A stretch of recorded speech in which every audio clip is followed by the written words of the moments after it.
Hello, hello, welcome back to my channel. I'm Samantha Winona. This is Winona Reads. Today is going to be my February wrap up. I don't think I ever covered my January reads, so I will touch lightly on those as to what I read. In February, I don't know why I didn't label this earlier. I think it's 10 books I read in February and then 6 in January. So I'm gonna go from the ones I had just recently finished all the way up to the beginning of the month, and then I will just briefly cover January's reads. So the last one that I wrapped up was The Women by Kristin Hannah. I gave that 4 out of 5 stars.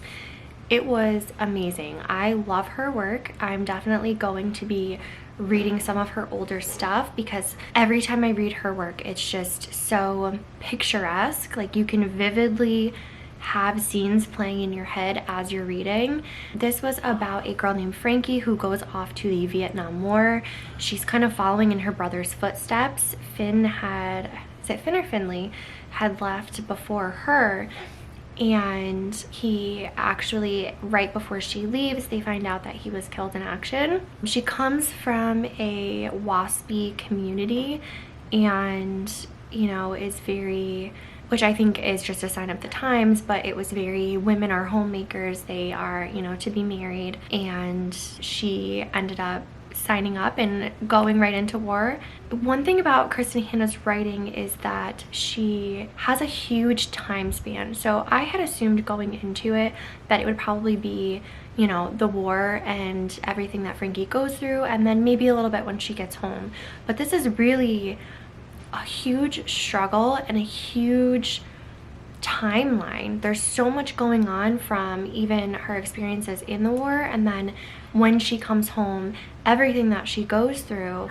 And there was a lot more than I thought there would be. There were a couple of things that I didn't like. One of the things, it's hard to say I didn't like it because it definitely follows suit with the character and like her upbringing. As I said, she's from a WASPy community, so when she gets back from the war, her dad is like, we actually have a house for you and a car that we're gifting to you. And it just about her character, I mean, it definitely, like I said, it followed suit with who she was and her parents and her privilege, but I just felt like, I don't know, I wish it had some different context as far as how, it is tough to say, I don't even know how to explain it, different context in how they were treated, but in the sense of how poor veterans were coming home and the lack of, like, it definitely touches on the lack of mental health aids during that time, and then her frustration with, like, women weren't in Vietnam War.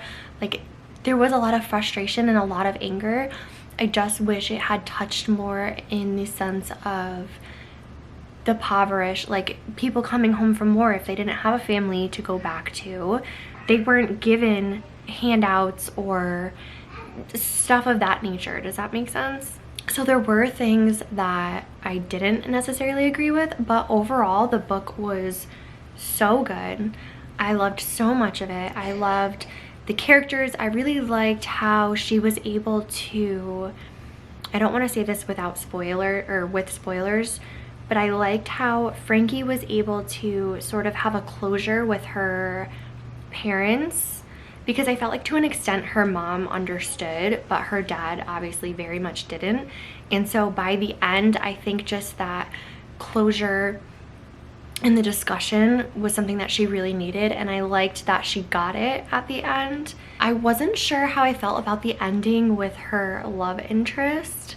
I'm interested to see if anybody else who read it, like, how do you feel about Jamie at the end? I'm interested about that.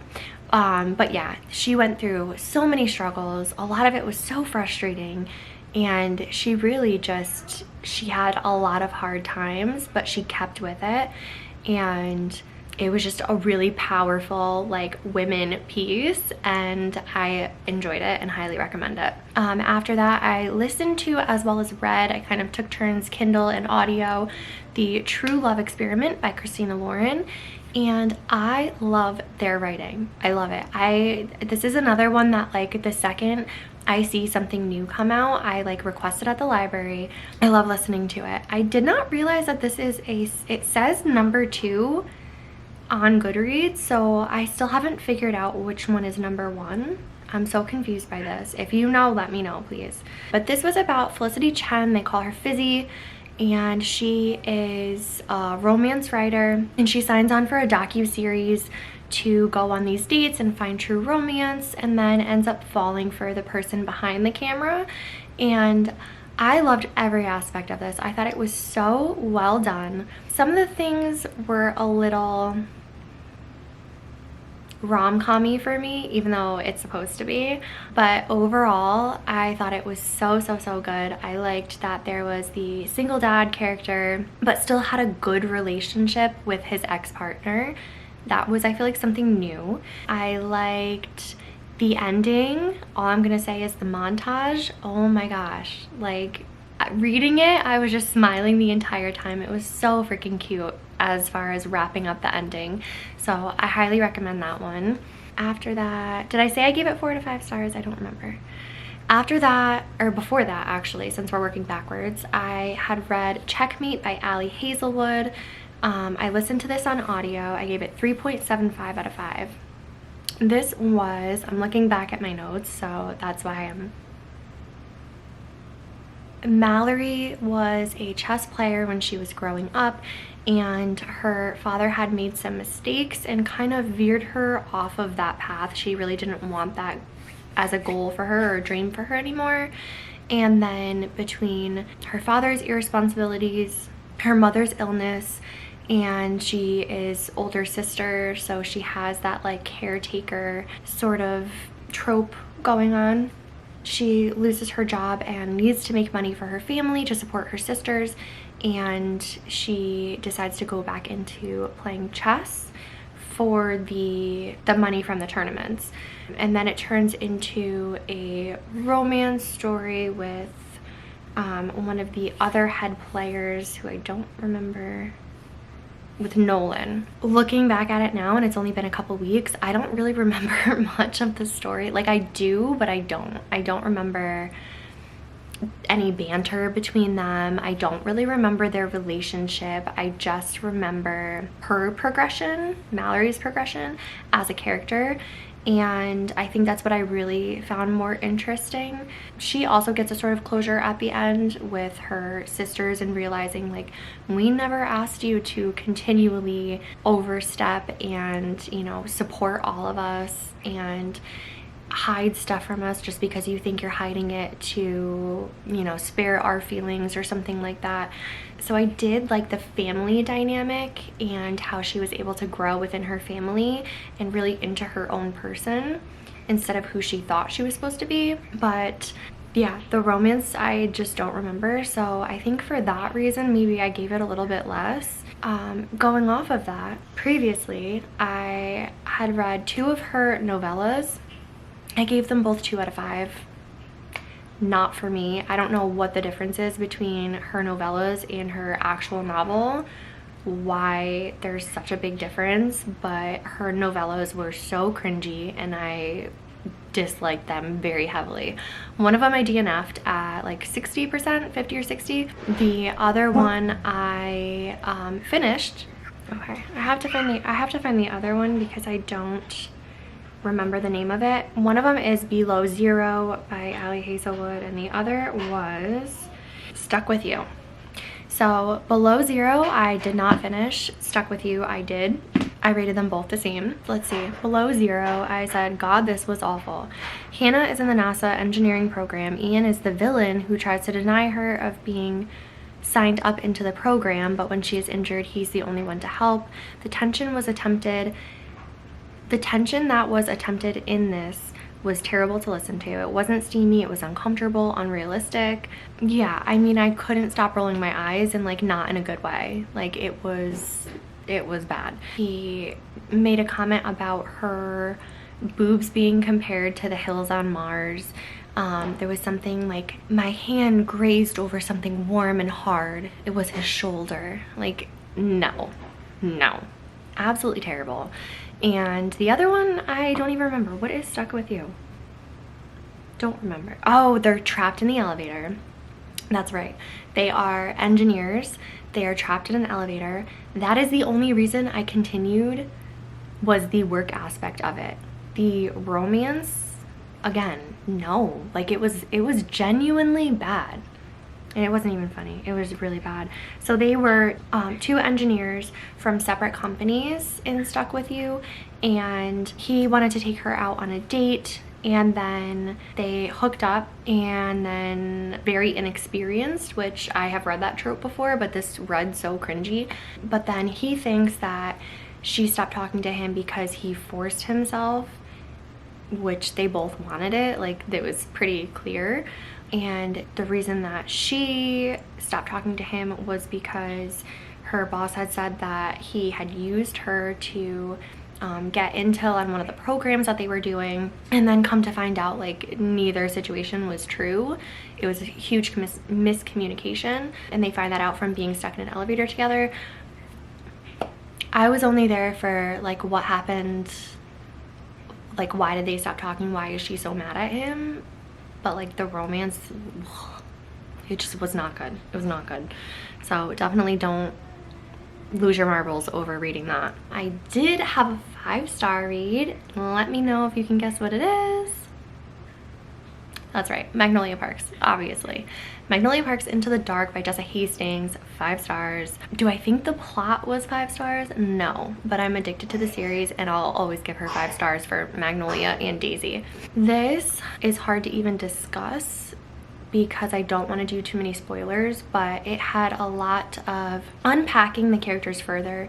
There was a lot of grief, wedding planning, there was a lot of humor, a lot of relationships. There was so much in this, and some people say that the parent dynamic went on for too long in this one, and it could have been way shorter. Honestly, I disagree. I am here for the parent dynamic. I think, I don't know, I just thought it was an interesting take. Like, you don't really see that side of things sometimes, especially when it's like something to be followed on in the sense of Gossip Girl. Like, you're looking at everybody's fashion and, you know, them planning the wedding and the trips that they're going on and the in-memory stuff that they're doing. But seeing the parent side of it and realizing like your parents are human. Yes, hers have a lot of faults, but like even the other characters' parents, just realizing like they're human beings and they're gonna make mistakes and they're not gonna be perfect, and having that be a discussion, I think was honestly very well done. What's that? Ooh, you smell like chapstick. Did you put some on? Right. Before that, I had read Practice Makes Perfect by Sarah Adams on my Kindle. I gave it 3.75. I've had this on my Kindle for a while. I bought it, I think, back in the summer, and I finally got to it. I actually read both of them, so I should probably preface this by saying When in Rome came first. Obviously, it's book number 1. So I read them back.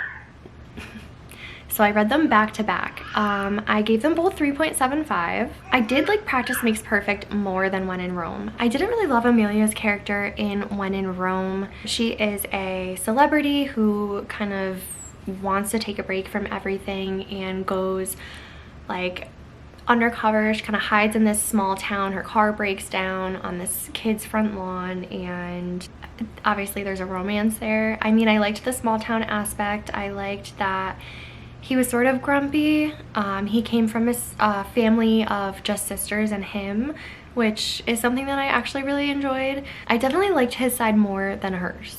That's what I'm gonna say. And then going into Practice Makes Perfect, it's about Noah's sister and Amelia's bodyguard. And this one I found more realistic, more relatable. I think the first one didn't have a lot of spice, which is fine, but it very much read like a YA. It did not read as mature, whereas like Practice Makes Perfect, you go into it knowing that she's inexperienced and there's that close proximity. You know, he's supposed to be teaching her things to like go on dates, but really they're falling for each other the entire time.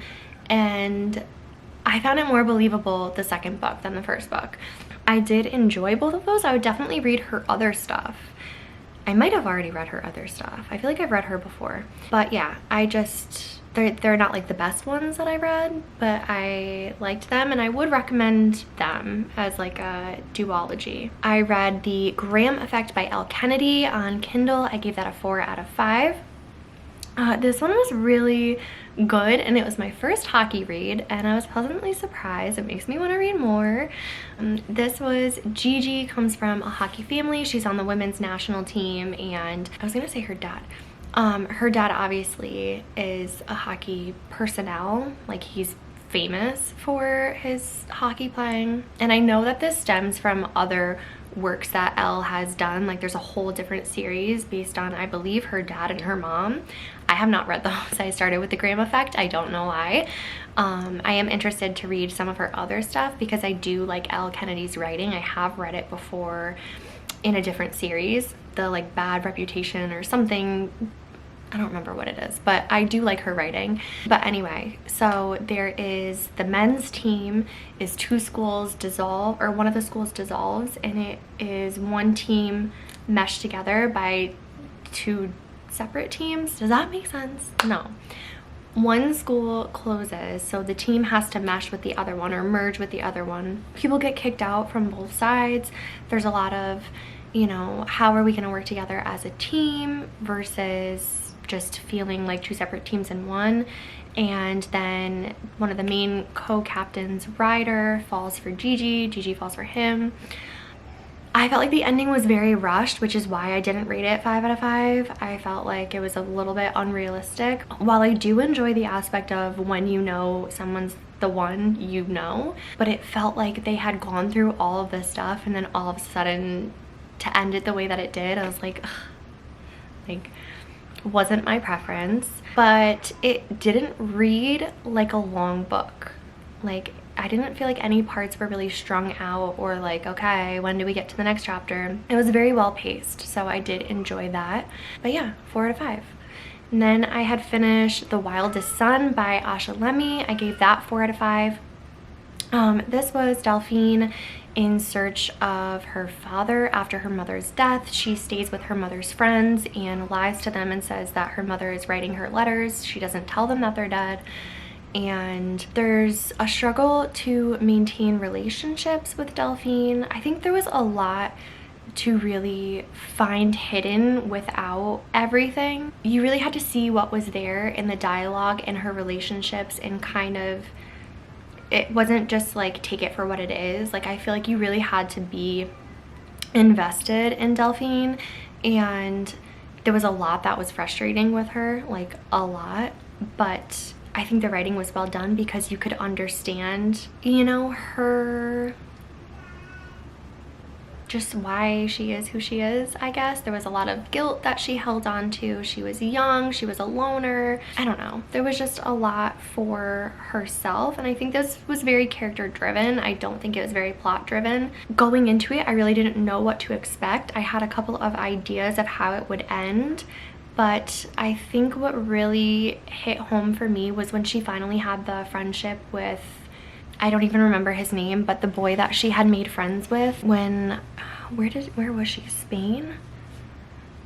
I really don't remember the details, but she had moved to, you know, keep tabs on her dad, and ends up finding him, or who obviously she thinks he is. I think just the final friendship that she was able to have really was beautiful. But yeah, it was very frustrating in a good way though. Like, I wasn't like, oh, I don't want to read this anymore. It was like, oh, girl, get it together. And like, you want to see what happens next in her voyage, in her search. Before that, I had a NetGalley arc, so thank you, NetGalley. I had the arc of Rom-Commers by Catherine Center, and I gave this 4.5 out of 5. I love Catherine Center for her inclusion of health issues, whether it's physical, mental.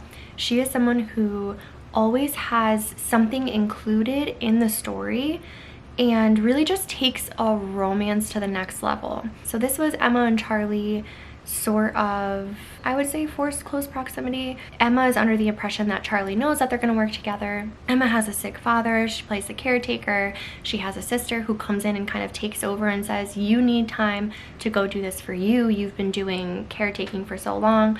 Now it's my turn to step in. And whether you're comfortable with that or not, it's that sort of trope.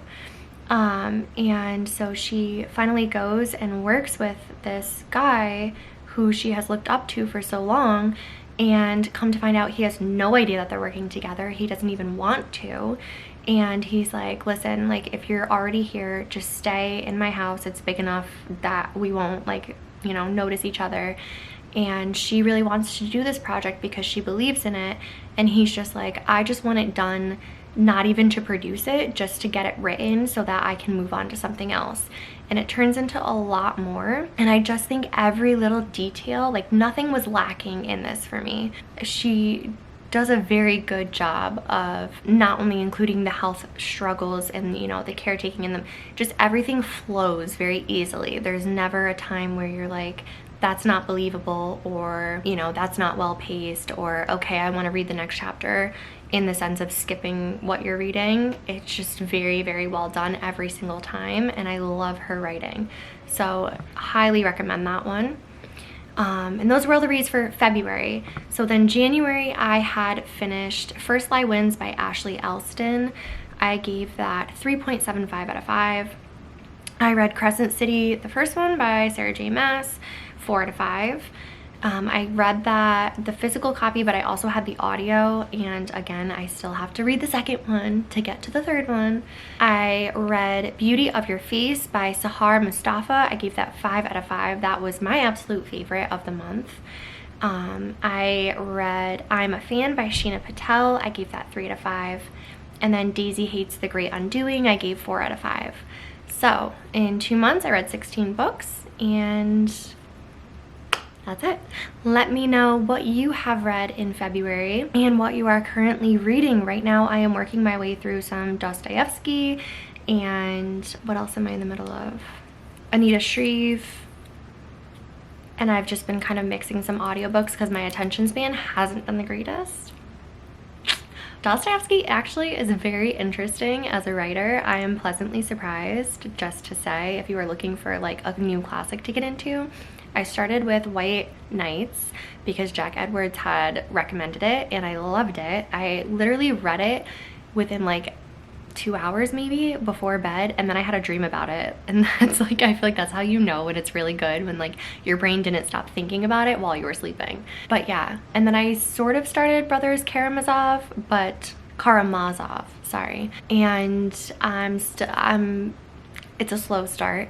But I did also start Notes from Underground, just because I feel like that one is a little bit less intense and could be like a good in-between, working my way up towards the huge books.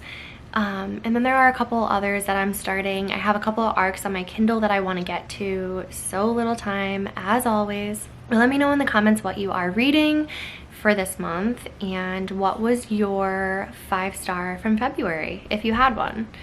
I will see you soon. Keep reading. Bye. Before you go, if you could subscribe to my channel, give me a follow. Cheers.